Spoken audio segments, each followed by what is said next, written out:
if we all took a methodical approach towards our living spaces,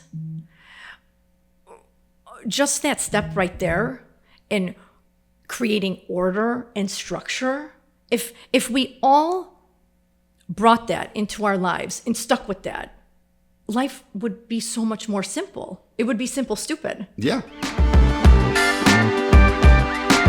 What's the 5 Ps? Do you remember it? Proper preparation prevents poor performance. There you go. It doesn't matter how much money we get. If we don't close, it's no money, right? So no close is no money.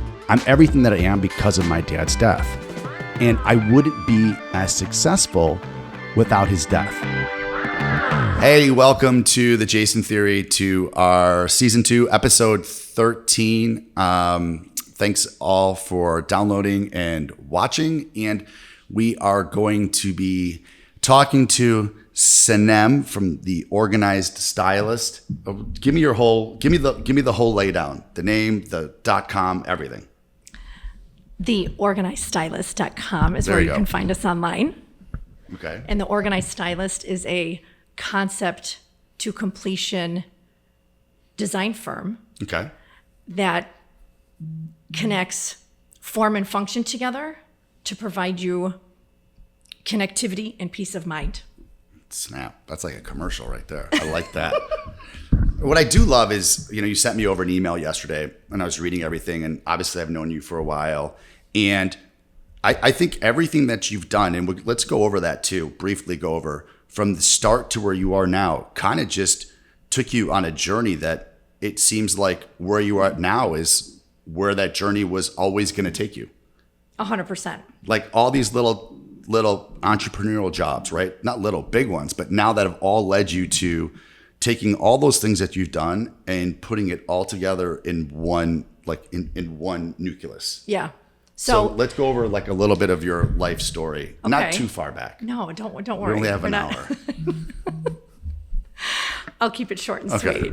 Well, Sanem's version of short and sweet. But so, my entrepreneurial journey really started in the fashion industry when I opened up a women's clothing boutique in downtown Oak Park.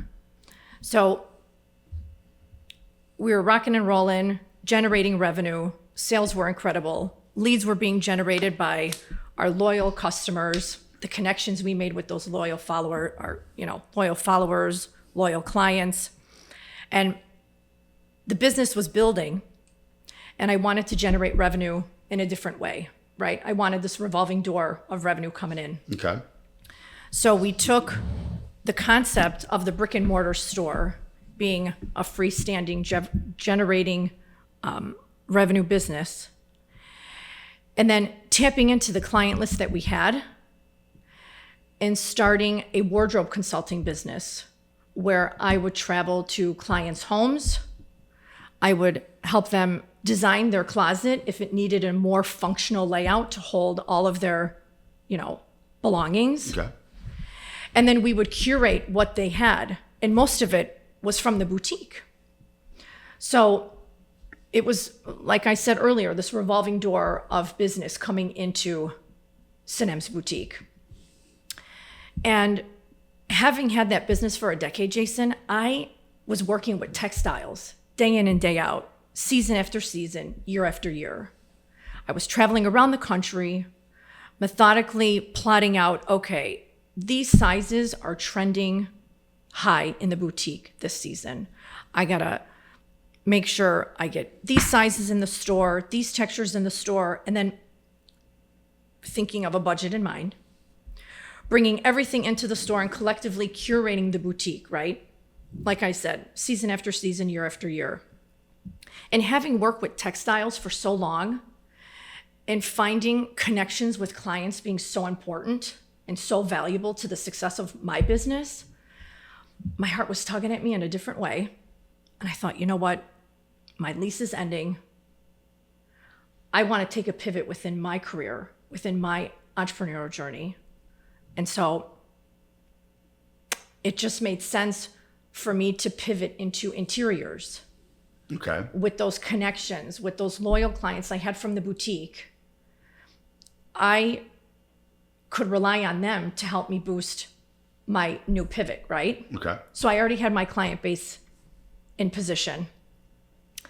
And in regards to the textiles and, making sure that I can formulate interiors in a beautifully aesthetic way, but also honing in on like the form and function of everything and making sure that I can compartmentalize everything, curate everything, and create beautiful spaces for people, but also making a huge positive impact by incorporating rhythm and organizational solutions within those design concepts. Like when you went to, like, this is kind of how I would think, like you went to people's houses, you're working on their closets, and when you're walking through their houses, you're like, oh my God, these people are a disaster.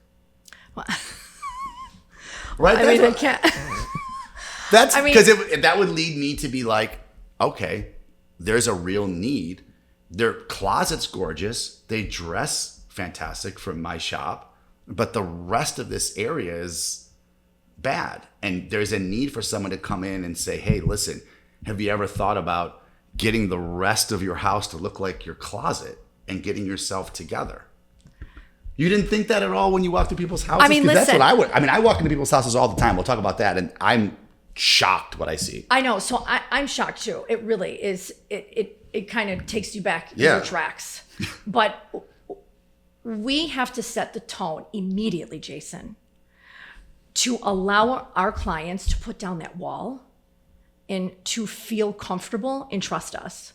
So as much as I can tell you, oh yeah, like I'm judging my clients as soon as I enter the space. Yeah, but that's well, what you do it's for a also living. analyzing, right? Yeah. I have to collect that information in order to provide a service to that client to make sure that I fulfill it. Yeah. So, in one breath, I'm telling you, yeah, absolutely. We're going into people's homes and we're placing judgment. Yeah. But that judgment comes from a great place. Yeah, no, absolutely. Right? Because I mean, like, I truly believe, and obviously this is, we're generalizing, but I think you have to generalize to actually have a conversation about anything. But like, I think, and I've walked into probably 1,500 homes. I can't remember the last time I walked into a home where the home was completely disorganized. And I'll just tell you, the family was completely disorganized.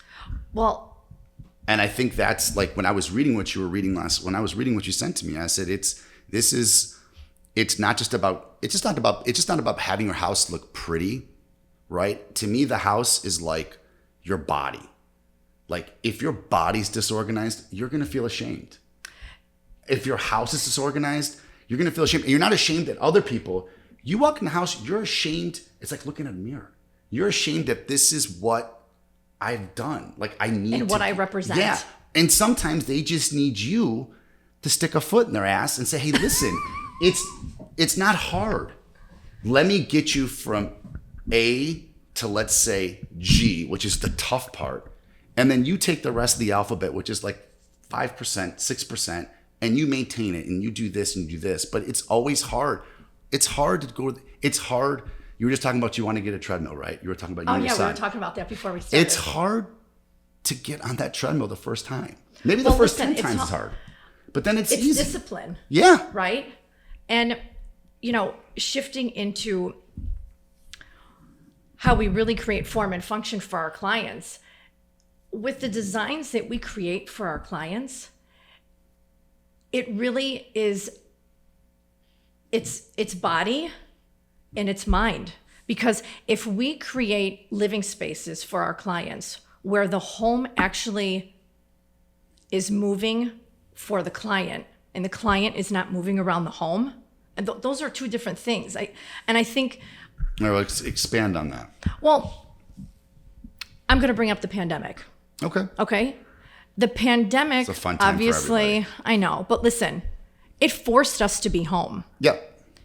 And life is a juggle, right? There are several things we're doing, several places we're going, and we really don't spend much time at the house.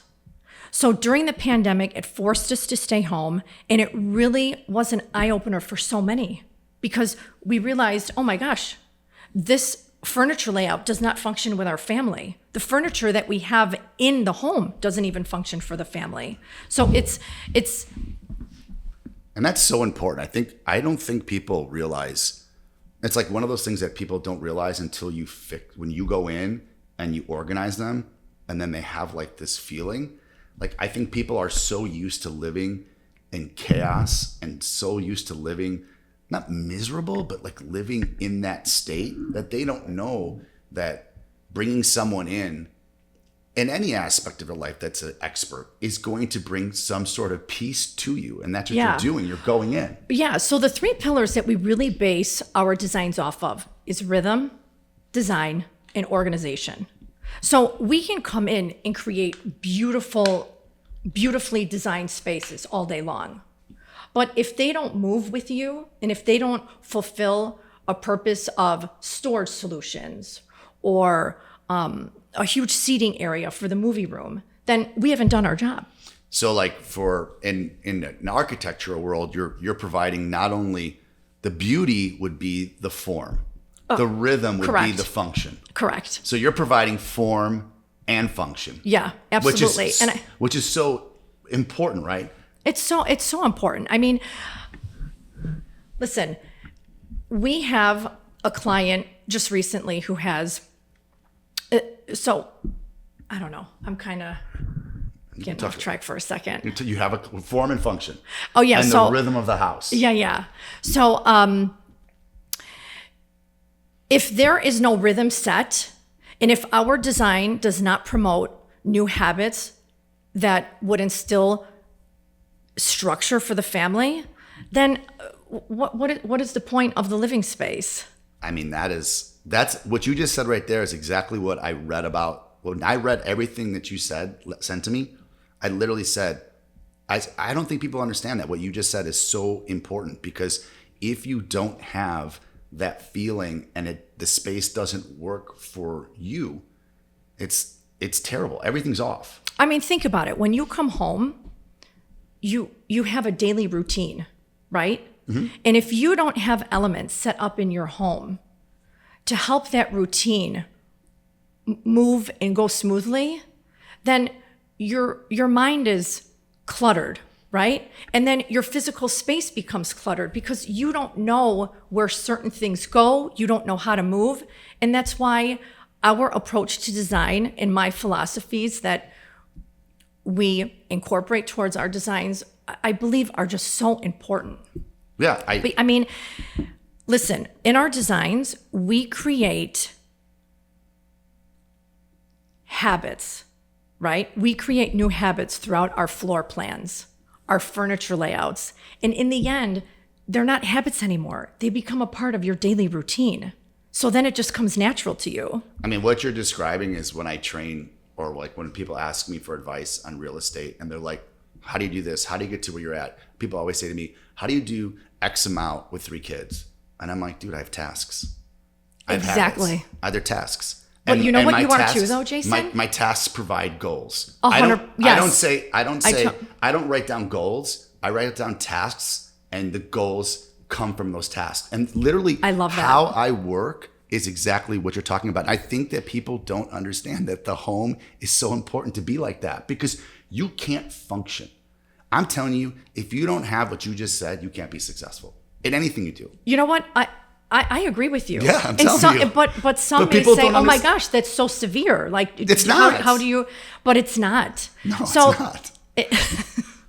Lunchbox has got to be in the same place, so you know where to go. Exactly. I mean, I'm telling you. So, you know, the other thing that I think is so important, and I'm just rewind that one sentence. I'll run it on IG on loop, because it's literally what I thought about last night when I thought about. Well, it's.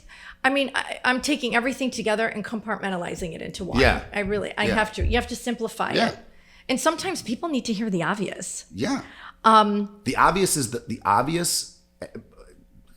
My dad used to tell me, "Kiss, keep it simple, stupid." No one wants to keep anything simple and obvious. You know why? When something is obvious, you can't make an excuse for why you don't do it. That you hit the nail on the head. But if I can confuse it and make it difficult, I feel better that I didn't do it. Yeah, I'm totally with you. That's it. I tell that to my sons all the time. But you know, with your task setting, I just kind of want to transfer that into the approach of living. Yeah. Please. If we all took a methodical approach towards our living spaces, just that step right there in creating order and structure, if we all brought that into our lives and stuck with that, life would be so much more simple. It would be simple, stupid. Yeah. Because you have to have that. And people make fun of what we're saying right now, and they just don't get it, that it's just that easy. I send inspirational shit to Lee all the time, and Will, and IG or TikTok. Sure. And there's this one guy gave a commencement at I think it was at West Point. I don't know. It was West Point or the Naval Academy. Sure. And he said, the first thing you should do every morning is make your bed. He goes, and he says, it's not to be clean. He goes, no, it's it's to be accomplishing your first task of the day for many more tasks to come. Of course, I said that to my kids. But it's also the discipline, right? Yeah. And it's the whole going back to setting these habits that end up becoming a part of your routine. Yeah, like they're not chores anymore. Do you look at like when you do your assessment of a person? I was thinking about this too, because everyone has different. Like, listen, I'm not. You're not gonna walk up to someone that's never done something and be like, you've never mountain climbed. We're gonna start at Everest and then we'll work our way down, right? Sure. So like when you walk into a house, and do you evaluate that person and go, this is how much this person can handle right now? We'll get to where we need to go, but right now we're gonna do. I know you couldn't handle changing your whole house. Let's focus on the heart of the home. Let's focus on the kitchen and where you hang out in the family room. Mm-hmm. Let's do that first, and then we'll get to A, B, and C. And do you lay stuff out like that for someone? We do. So, listen, my job, my number one thing I ask and I say when we go to see a client, how can I service you? And after collecting all the information that I can to help us prepare for what we need to provide for our clients, is just that. If we need to work in phases, and we believe that we can only present so much without overwhelming our clients. Yeah, because you don't want them stuck in the mud. They'll freak out. They'll short circuit. Yeah, 100%. Yeah. So, yeah, I mean that's how we approach all of our. Whenever I walk into a house, all of our jobs, and I'm like this, all of our projects. Yeah, whenever I walk into a house and I see this, I'm like, when we start talking, like, well, what do we need to do? And I always say, I'm going to give you my wish list. I said, these are the things that I would love. I said, I never get my wish. I said, but what of these things can you tackle? And then they'll be like, well, what's the most important thing? And I'm like, well, let's get through these 5 things. Once we get through these 5 things, let's get through these 5 things. Yes. And I'm always like, and I said, and listen, I don't want you to say this weekend, hey, let's just do the house. It ain't gonna happen. It's not gonna happen. That's the other thing too, Jason. I really believe there are unrealistic expectations set when it comes to, whether it's DIY or home projects. Yeah, I would think you would walk in and be like, these are all the things that we need to do. It's almost a paralysis. Listen, you got ready for work today and you passed judgment on your necklace, your shirt, your shoes, your pants, right? Like they were on my chair. Stop it. That's not helping me. I know what you mean. But you're putting yourself together before you leave the front door, and you face your clients and you face your colleagues in your team here at work. Okay. So if we also have that approach to our lifestyle, we need to apply that to our interiors too. Yeah. It's just as important. I know I will walk downstairs to the basement and it'll be a shitstorm and I will literally freeze up. You're just like, yeah, because where's the rhythm? There's no order. There's no rhythm. There's no rhythm. There's no rhythm. And then where's the connectivity to your space? You went downstairs for a reason. There was a purpose for that. But once you saw all the clutter I turn around and go back upstairs. I'm like, I'm not comfortable down here. I don't want to sit here. Yeah, see? I don't think people realize that. So I know. I get it. And that's why I believe our approach to design is so valuable to the consumer. Because if it's just pretty, it serves no purpose. And like you know what? You're not going to keep it pretty because it's like, hey, I don't need it to be this way. It's not doing anything. Well, for me. I mean, if it's just pretty, it's not going to function. Yeah. I agree with you. 100%. So yeah. What are some of these tasks you like when you go in and you organize, you get the rhythm, you get functionality, you put the form, the function together, you've got everything settled. What are some of the tasks that you do? Do you tell people, hey, when you do this, I want you to do this? If you take a book out from this area, do you go into that depth with people and be like, this is what you need to do to keep this space fantastic and working for you?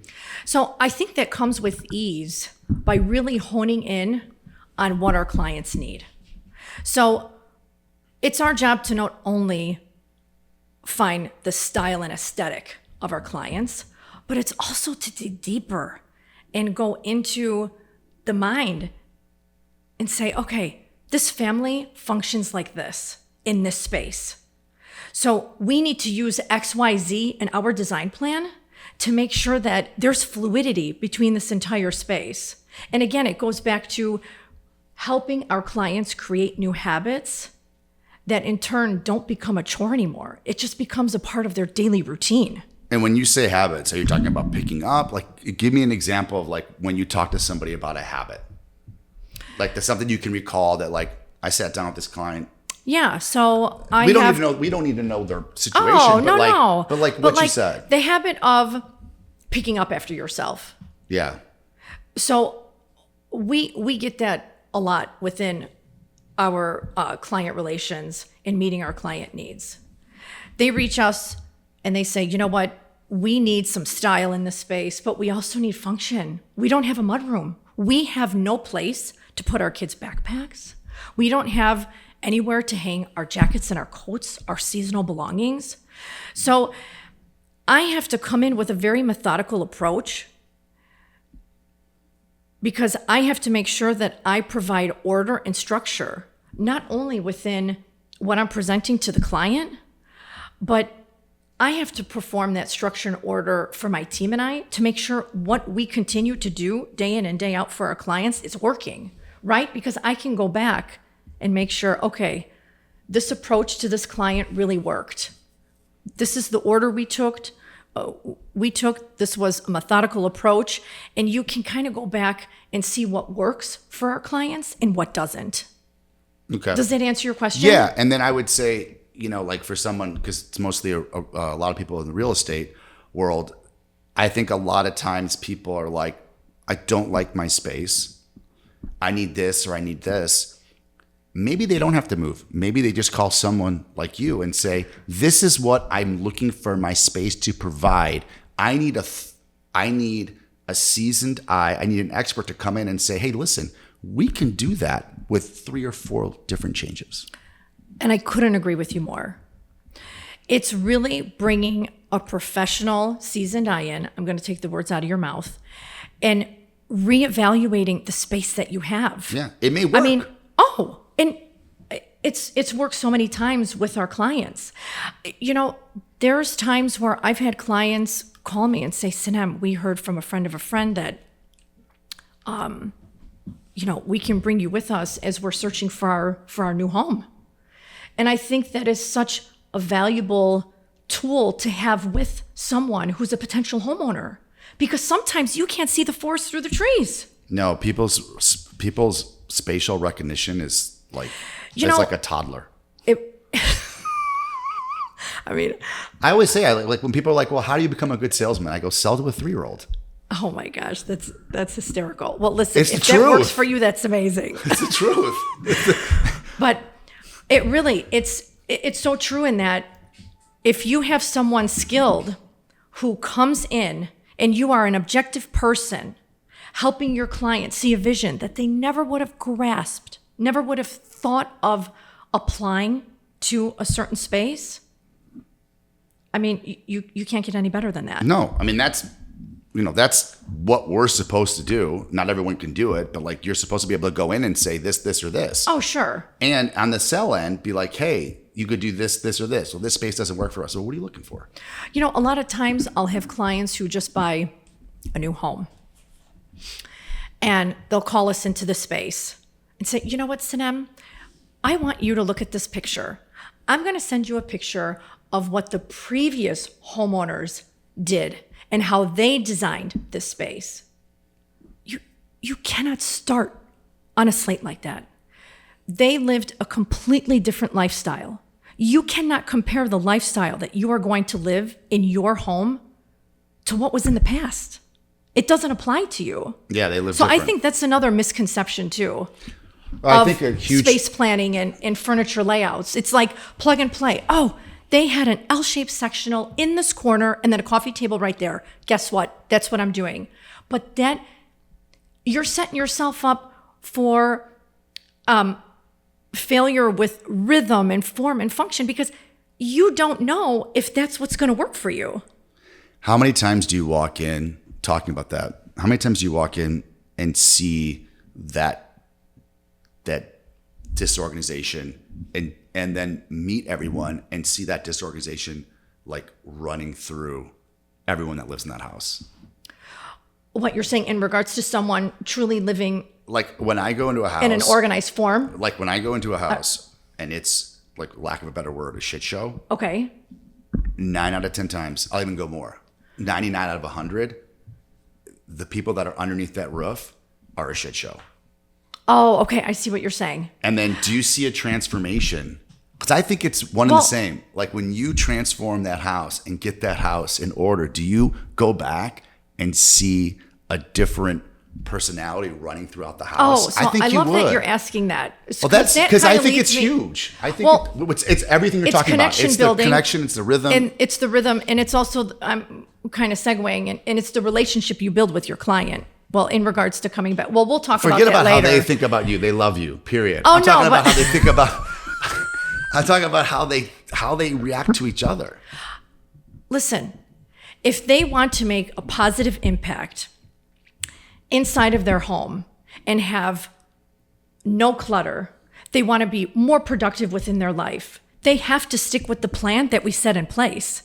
And 10 out of 10, when we go back and we revisit our clients, they are still following those tools that we set in place to help them live without clutter.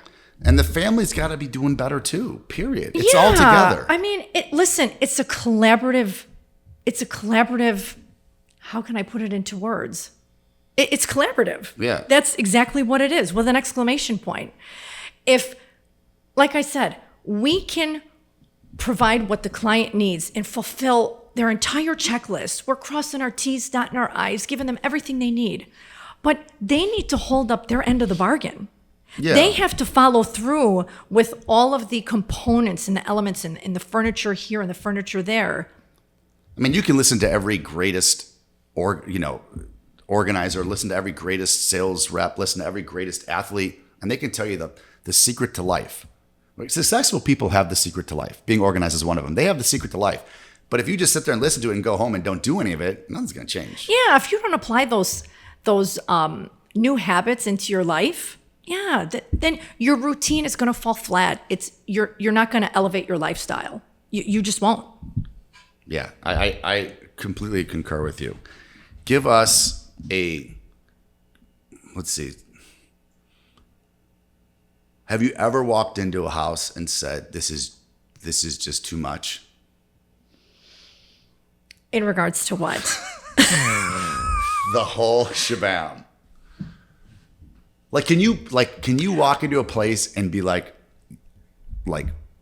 this what they want, I can't provide. They're looking for a quick fix.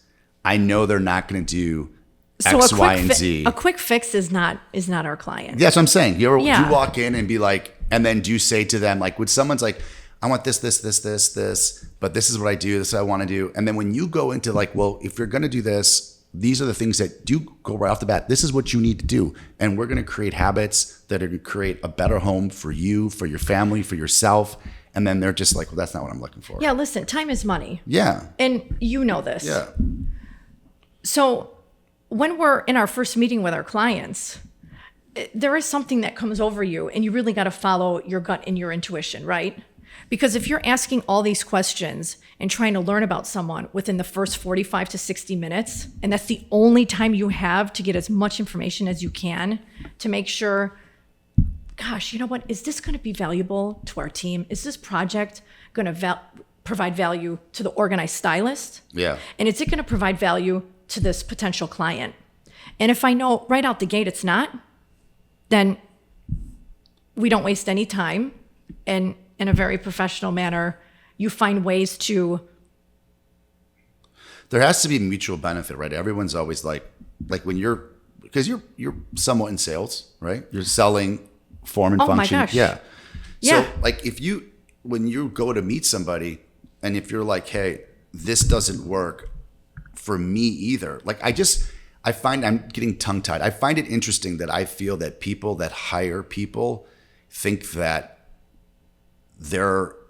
because they're hiring you, it doesn't matter what we think and we benefit.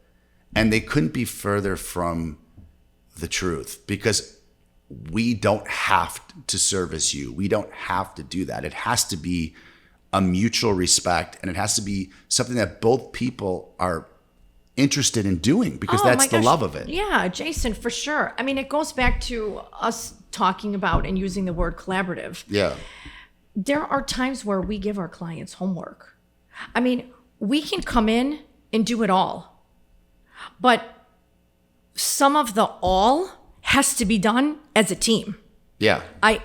You can't do everything. You're only there for a couple hours. Well, and then you leave and you come back for 5-6 hours and they got to do stuff in between. Yeah. And then we go back to the office and, we're pulling our swatches and the furniture and all that. Yeah. I mean, it's days and days of work, but at the end of the day, if we believe we are not bringing value to the organized stylist and we are not bringing value to the potential client, it's not our job. Yeah. I say that to people all the time when they say certain things to me. I'm like, I may not be the man for you. Yeah. And you know what? It's okay to do that. No, it's fine. As an entrepreneur. I say it's fine. Like, we're not a fit. Yeah. And as an entrepreneur, I think that's one of the things that, even to this day, I mean, I've been an entrepreneur for 15 plus years now. And there really needs to be this line of discipline and this line of knowing your value. Oh, you took the words out of my mouth. People don't value themselves. That's what it is. And it being okay to set boundaries. Yeah. And it's okay to say no. It's really tough to tell people that just get started that. But I say, man, if you could just say no and value yourself, the amount of work that you're doing that's actually going to bring benefit to you is going to, 2x. Because I could not agree with you more. Because you're working on people that want to work with you. And you're paving the way for the demographic that, I mean, it's leading you to your demographic. It's leading you to your referrals. People. It's leading you to your referrals. Yeah, for sure. I mean, I find you're creating that path. Yeah, I that takes a while though. I mean, you've been doing this 15 years. Like, when did you figure out that I need, because it's a tough lesson. I need to value what I do and I need to value what I do and who I am, and people that I feel are not valuing that, I have to get rid of them. Because sometimes I had to talk with Blake, actually, I hate saying people's bosses, but the guy that owns Drone Hub, and we did a podcast, and I'm like, man, the minute I started firing people, I became successful. I don't mean people that work for me, clients. Yeah. Because all that negative energy. Well, you were getting rid of the weight. Yeah, because it's like that negative energy, man. Yeah, it holds you down and it doesn't propel you. And I think that's to be the best. And I think that's the difference between someone that got to where you got and like to the beginning, right? Like an entrepreneur, when they're successful, they realize how valuable they are, and they're okay saying, hey, listen, if you don't respect me, if you don't respect me, why'd you call me? Do it yourself.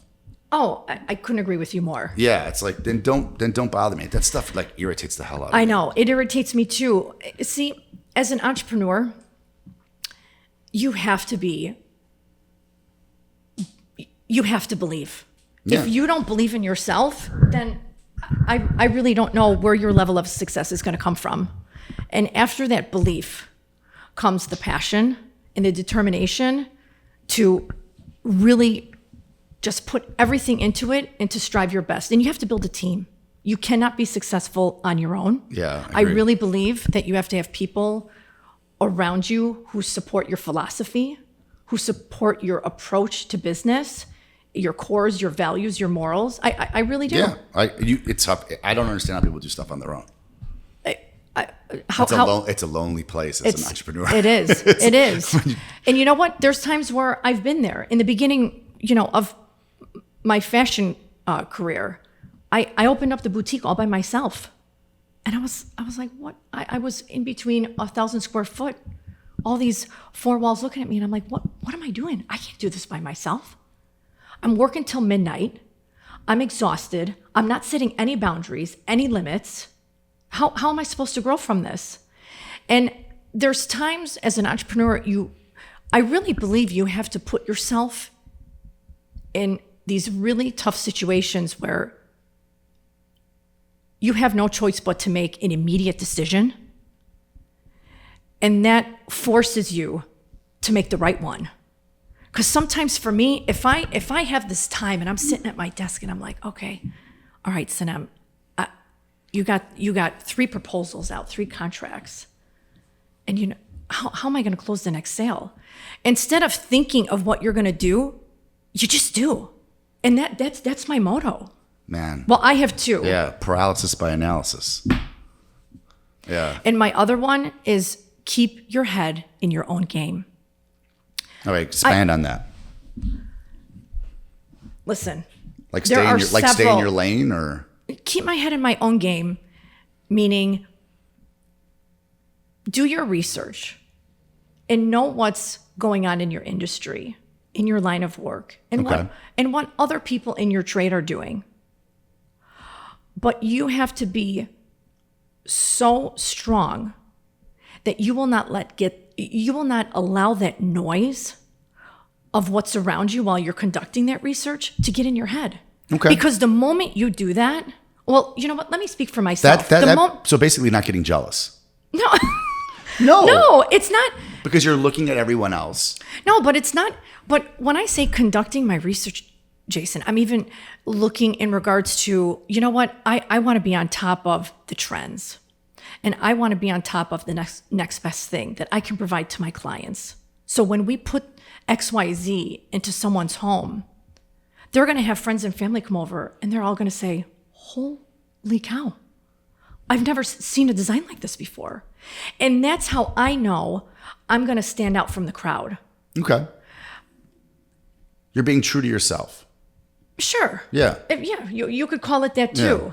Yeah. But there's so much to who you are, to your, like, I think to be an individual, you have to be true to yourself, right? Like, I look at top real estate agents and what they're doing. I don't envy it. I say, this is what he's doing. This is what I'm doing. I take little bits from here and there, but I'm always putting my own. You're putting your Sanem spin on what everyone else is doing, and that's who you are, and that's what sets you apart as an individual. Yeah, and you know what? I really believe all my life, we're human. We look at what's going on around us. And there's times we want to take those little bits and pieces of what's around us and incorporate that into what we are, right? Mm-hmm. And with so much noise around us, it's so easy for us to do that. So you really just have to keep reminding yourself and staying focused and keeping your head in your own game that you're going to be your own leader.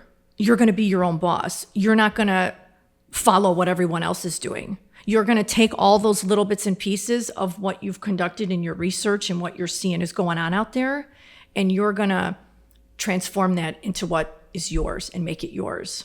Does that make sense? It totally makes sense. Okay. I silence this phone and it still goes off. Oh, gosh. It's new. Thanks I don't a know lot, how to Jason. turn it off. That's so unprofessional. Yes. So to expand on that research you're talking about, what are some things that you're seeing now that you say, hey, this is like, what are trends? that you see now? Like people, what are people like? You know, listen, see, that's a great question. I had one person say, like, we had somebody on, and an interior designer, and she's like, oh my gosh, she goes, all I get asked for now are sex rooms. So we're not going to get into that. Yeah, we're not going to. Because I've done more sex rooms this year. We're going to keep this PG. Yeah.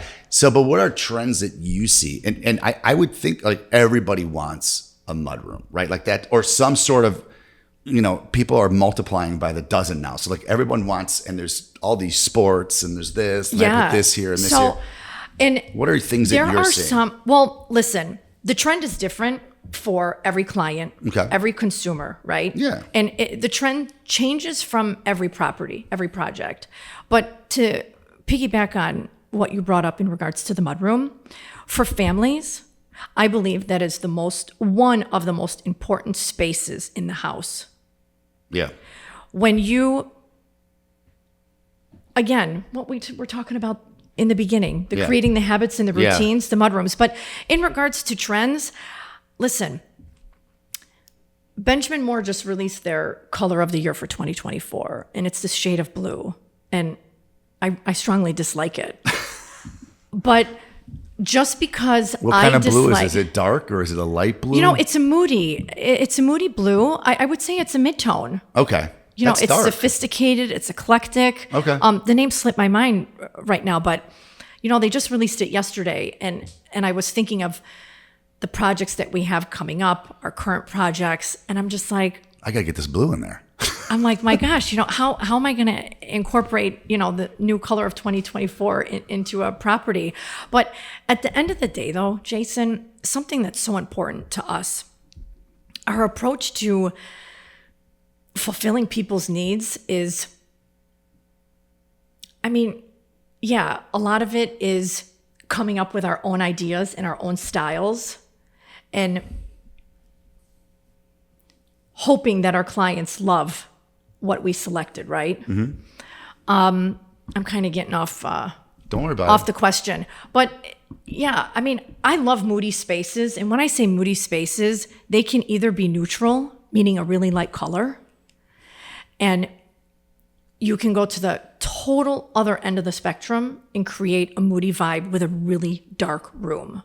Whether we paint it high gloss or whether we paint just the ceiling a dark color, whether the walls are a dark color and we leave it semi-gloss or matte. I mean, really, they're the hardest houses to sell. Oh, I believe it. Like, what, the ones with the moody houses? Oh, really? Oh my God, they're so personal. Sorry. No. Good thing my clients love it and they're going to be in there for a while. They're very cool. They're so cool. But it's super personal. But listen, again, it's honing in and on, you have to be sophisticated to understand a moody house. You do. I couldn't agree with you more. And 3% of the world is sophisticated, and 97% of them are 3-year-olds. Oh my gosh! So, it's the truth. You know, another you work trend. For the public. Another trend that I love that we incorporate in almost all of our projects is layering lighting. Okay, what's layering lighting? Different lighting sources throughout one single space. So lamps and do you mean that, or what do you mean by layering? So we can have a beautiful we can have a beautiful fixture in the ceiling, right? Okay. And then let's say there's recessed lighting, and we're going to pop those cans out, and we're going to elevate the lighting with like a single light flush mount. So there's more dimension and depth that is coming out of the ceiling. So instead of having 4 lights, you'll have the fixture and then just one? No. So basically you'll have the chandelier in the middle of the ceiling, but then let's say you have 4 recessed lights, like one in each corner of the room. You're going to pop out those cans and you'll use a single light flush mount. So like a single bulb will be coming out of that junction box, just like how you have here. Yeah. Okay. I just love that. But you're layering with lighting. You have multiple. Are these other 3 out, or they all have? No, the single? they all have. Okay. I thought. Okay. And then you bring in a floor lamp and you put it in one corner of the room. And then you have the buffet or a console table on the other opposite end of the room. And we're going to put table lamps on there. There's different lighting sources that are creating those layers in the different moods. Oh, I love working with lighting, and I think it's overlooked in a lot of designs. Oh my Lord, that sounds like really tough to know which switch goes where. Oh no, that's I would why have to labels. No. We have a simplify guide? everything. Of course, I got a guide. A guide. Oh, a guide. Yeah, yeah. The guide is Interesting. during installation day. I walk around the home and tell you where everything's at, and It's then so it's that. funny that you say that because our office has those crazy flush mounts. Then we have the big gold things. You have your and then we have the chandelier. silver. There is 3 or 4 You do different have layered lights. lighting in here. Yeah, And it is cool. I'm digging it, and that's one of the first things I said when But I see, walked you in. know what's interesting is like that's getting back to like the start. That makes me feel pleasant when I'm here, and I don't even know why it makes me feel pleasant. And I think people don't understand that their mood in their house when it's a shitstorm is going to be bad because it's a shitstorm in their house. Yeah, I mean- like there's a lot of things that people don't realize. Like I always say, you know, like I feel like you feel like a warmth or you feel like satisfied and you don't know why. Sometimes it's because your house is in order. Exactly. I mean, there's studies that are conducted that prove this. Yeah. You know, like, and I think that that's the thing that people, and I think when I was reading what you wrote last night and thinking about other people that have been on the podcast, I think that it's tough to get your act together if it's not all together. If you're in I believe that. if you're in a house for 8 hours a day and it is disruptive and it's chaotic, and I'm not talking about kids running around and punching you, which is another thing. That's my house. Yeah, that's another topic. Yeah. Another day. Oh my God. But like, I think if your house is not in order, how do you have your work life in order? How do you have your marriage in order or with your partner in order when everything is chaotic? It just does not work. You cannot be successful if you don't have order. I don't care. Well, You could be. it can move forward, but it may not be in the best way possible. So that's what I was thinking In a about. very unhealthy way. Or I was also thinking this morning when I was thinking about talking to you, there's a difference between being successful. Like people a lot of times think successful is wealth and it's not. They're two different things. I could not agree with you Wealth more. is cash, right? It is. So you could be wealthy and not successful because you could have inherited $30 billion. Sure. You're wealthy. You ain't successful. You probably can't even pick your nose right. So that's two different things. Two totally different categories. And you could be, let's say you could be a real estate agent, or you could be an interior designer, and you could make $500,000, $1 million, $200,000, and you're a complete disaster in your job, in your house, everywhere. You're not successful. You're not successful. And you know what the problem is? You know what's crazy? Is that you think you're successful because you make 500 grand or $1 million. But if you had order, you'd probably make 5 million or 6 million. So your level of success is hampered. You may think you are, but you're not. If you don't have order, you're not successful. I know it's not measured by wealth. No. And You know, I'm you could have really all- happy that. Yeah, you could have I'm all really the- happy to hear you say that. Well, I say it to my kids all the time with schooling. I'm like, you know, like I say it to my kids all the time, and I've said it on podcasts before. If you're a B student and you get B's, I'm so happy for you. If you're an A student and you get B's, you're failing. And it's not putting added pressure. You're just not being successful. There's something you're not doing. Do you not have tasks right? Do you have I bought Will a binder. Write everything down in that binder you need to do. Have absolutely. some executive functioning, for Christ's sake. Set up some order and structure. And that's order. Executive functioning is just order. here Everything you are. runs from it. I could not agree with you more. Yeah. 100%. I mean, listen, Jason, you're speaking to, I already told you that I'm a very methodical person. Yeah, I've been to your house. It's pristine. And you're talking to a woman who, when she checks out at the grocery store, when I put the food on the belt, I'm categorizing the food. Okay, that may not be unhealthy. That may be unhealthy. No, it's not unhealthy. No, I'm joking. No, don't you start poking fun. But I said this earlier. If we all flip the switch and we, in certain life situations, start performing certain things in our lifestyle in a methodical way, your life will completely change for the better. Oh, yeah. Because it's order, it's structure. But yeah, you can you know what? You get so much more done. You do. Because You save time. It's a time-saving tool to apply to your life. Yeah. I mean, listen, You're not spending 10 hours looking for a pen. Yeah. And that's like a really stupid example, but it's like you have organization. Yeah. I mean, listen, you can make fun of me all you want. No. I'm putting the food on the belt, dried good, canned good, produce. And I will even try to make a connection with the bagger and say, oh, listen, you know what? If you can keep my stuff organized, if you can put the cans with the cans. Well, when you get home, you just save 10 minutes. There you go. That 10 minutes is going to do something else that you've never been There able you to go. do. So if we can start applying this methodical approach to our lifestyle, it completely opens your eyes and changes everything. I know. It literally saves you time in your life. It saves you stress. The stress. I'm telling you, people, you have your husband works, you have a thriving business, and you have 2 kids. People are going to come up to you and say, how do you guys do it? And you know what you're going to say? I have order. That's all I say. That's it. That's what I say to people. People say How all the do you time, do this, how do you Sanem? do it? And Yeah. I'm like, dude, I don't waste minutes. You just, well, and like I said earlier, you just do. Yeah. You just do. So And I don't you do the it grocery thing, but in like when I order. drive, I'll know what time it is. You don't do the grocery thing. I don't.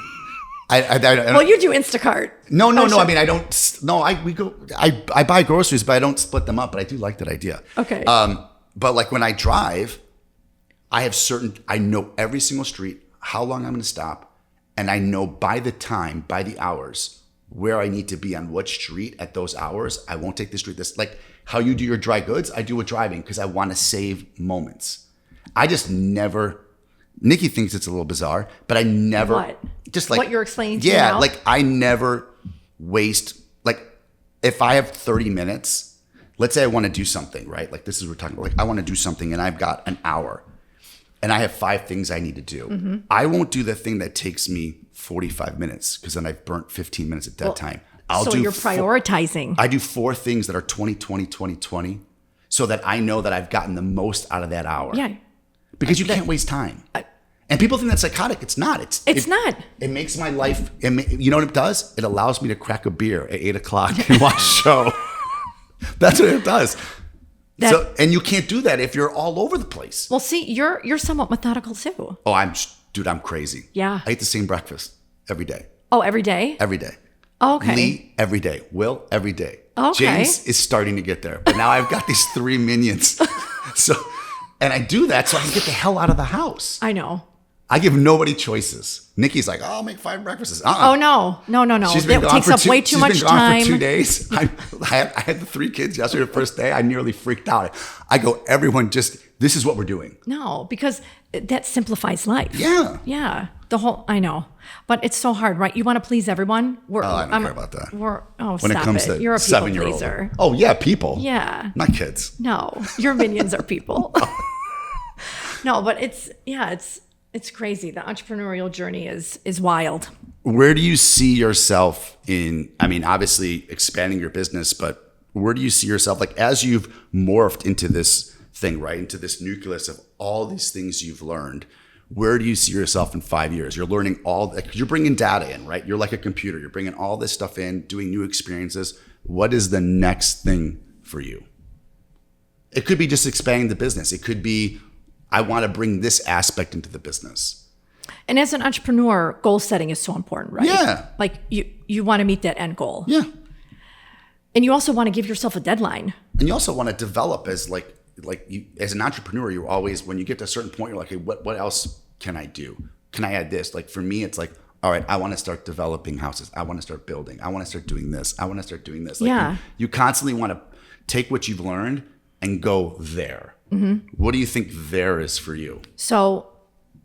And you may not be there in your head yet. No, I'm there in my head. So within the next 2 to 4 years, I want to see the organized stylist working with a developer. Okay. And I want to be side by side with the developer, with the homeowner, designing every square inch of their home. Yeah. Not coming in after the house is done. No, before. I want to be there consecutively, simultaneously, working with the developer on where we're going to put the junction boxes, where we're going to put the sinks, where the faucets are going to go. All those little details. The organized stylist is going to be is going to be a part of that. Do you know Sophia has her master's in that? Oh, really? Yeah, spatial design. Oh, I love that. Yeah. So, That's how she got involved in real estate. oh, really? Yeah. Oh, I didn't know that. Her friend was a developer, and she walked into one of her places. She's like, this plug shouldn't be here. This should be here. That doesn't belong there. Think about this. And then he was like, well, why don't you sell these? And she's like, okay, I'll set an open house. And she's like, I made more money in one weekend than I ever made in a year. Wow. And then That's that was incredible. it. But she has her master's in spatial design. Yeah. That is what you're just saying right now is so huge, because I'm telling you right now, that is the difference between selling a house and not selling a house. And people that don't understand that will be like, no. I'm like, you have an outlet in the wrong place, or this, and the whole house is out of function. It's out of order. People just go to the next house. Oh, you really see that? Oh yeah, all the time. Oh, okay. No. I'm like, are you just saying this, Jason? No. One of my strengths with my developers is that when I don't let anybody build anything until I have the floor plans, like the architectural right? plans. And all my developers let me sit with them, with the architects, because architects have absolutely the worst functionality of anything. An architect is 100% form. They don't care. Like, they don't see that. I'm like, well, where's the dresser going to be? An architect will look at you. Oh, this window looks great. We have all these windows. Really? Have you experienced that? Oh yeah. Oh. It's like one of my. Yeah, you need to call me. That's one of my. Well, but I mean, I'm good at it. You're good at it too. Don't take my job away from me, Jason. I'm not, but I focus on your sales and bring me in. But for I'm the not design. good. I'm good at that because I see how people live, because I'm constantly bombarded with it. Sure. But I'm not good with, like, I'm okay, but trending finishes and stuff like that, that's a real hard thing for developers. But I will also say that to you, there's maybe 7 of us in the city that understand what I understand in terms of like the functionality of space. There's not a lot. It's not a big, and that's all from Sophia. Because I literally just sat there and listened to her in meetings 24/7. Oh, I love it. You were a sponge. That's all. Dude, when I was starting, all I did was, like, if you're building a development and I'm going to sell it, I'm going to be there the first day there's a shovel in the ground. I'm going to ask you 7 million questions until the place is sold. First off, you're doing your research. My research. So like when someone says, why is this here? Well, it's here. Everyone says, why you do this? Why you do this? And agents will be like, I'm like, well, it's there because that's where this is this. You already have the answer to the question. The answer. Yeah. I mean, everyone always asks. I mean, like, you become successful like you because you know everything about what you do. And if you don't, people see through it. And the confidence that you have people, when you talk to somebody, people understand and feel confidence, right? Because communication. You could feel it. Oh, communication is 80% nonverbal. I used to read those books all the time. Oh, in high yeah. school. Yeah. Yeah, mostly for picking up girls, but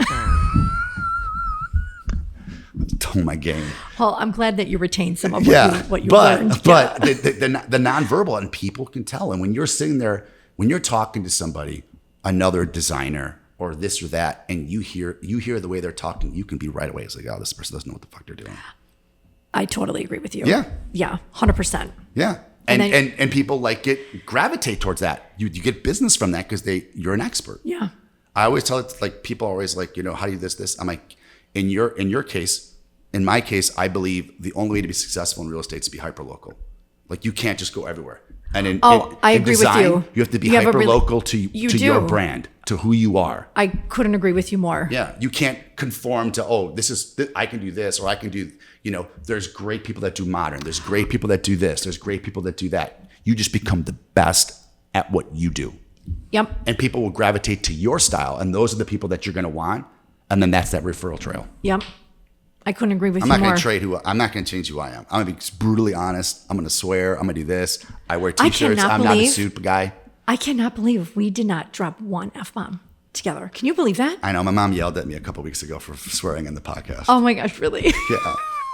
I'm like, well, did you like the episode? My and she's mom, like, well, I just heard the swears. Oh gosh. And my mom told me, honey, just please don't use the F word. She's like, I don't know. There's times you really swear a lot. Smart people swear. It's proven. It is proven. Yes. So fuck you. Oh my my Lord. gosh. All right. Well, let's anything else that you want to talk, you know what I want to say? I want you to give your information to people that are listening to this and want to reach out to you for a consultation or talk to you or figure out if their family's a whack job because their family room fucking sucks. Oh my goodness gracious. Yeah. So how do they get a hold of you? So you can get a hold of me by visiting theorganizedstylist.com. And then your social media handles? And my social media handle is The Organized Stylist. Are you on TikTok yet? No. Doing dances by couches? No, absolutely not. You will not. No, you won't find me doing that. Not happening. Not considering it. It's not going to happen. I'm going to tell you what about TikTok. The communication on TikTok is so much better than Instagram. Like the conversations I have with realtors all over the nation on TikTok is like, it's really interesting. Like when I say something that is a little bit out there and not in the bad way, but like, this is why things happening. And then everyone and the trolls, I love the trolls.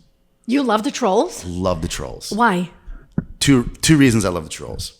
First off, I love a good argument. Second reason is they boost your post. So troll away. Oh God. Because they're commenting. Oh, I got you. So the more comments you get, the more it goes out. So like when I get like 20 or 30 trolls, I don't stop commenting. I'll have discussions. I have discussions this month from something I posted last September. Oh, come on. Yeah, because I made predictions and I was right. I go to my TikToks in September and I start pinging like hundreds of people. Looks like I was right, you were wrong. Looks like I was right, you were wrong. You're such an instigator. I was right. They were wrong. I just wanted to remind them because they all said to me, we'll see next September. And I go, oh, we'll fucking see. Oh my gosh, that's too funny. Yeah. Anyways. All right. I want to thank Sanem. We had a great time. I truly believe, and call me psychotic, if you don't have order, you may think you're successful, but you probably could be so much more successful if you have tasks, you have order, you have a rhythm in your life. I love the word rhythm. When I read that last night, I was like, that's it. That's the perfect word. Yeah. And just like a great song. Yeah. Everything's got to work together. Yeah. And it repeats itself. Yeah. And your house is where you're spending most of your time. If it's not in order, I'm telling you, as two people who've walked thousands of homes and seen the families that are underneath those roofs, if you don't have order around you, you will not have order in your life. And I will go to the grave saying that. And Sanem, that's what she does. She brings order to your house. I love it. I loved the little thing that you sent me. Oh, thanks so much, Jay. Don't forget to follow us. We're on YouTube, Spotify, Apple, even though I don't subscribe to Apple products. I know most of the world does. I had a 4-day terrible Apple experience. It's okay. I needed to put my hand back on the fire. Okay, tell me about it when we're done. Yeah, it's the worst product. But anyways, thank you so much for listening, and we'll see you guys in a couple weeks. This is dropping. We have episode 12, which is a young woman who's become a fantastic flipper and rehabber. It's very funny. Is dropping Monday, and then in 2 weeks, you will hear this again, and you can listen to it over and over again. Thank you so much. Bye. Thanks so much. Bye.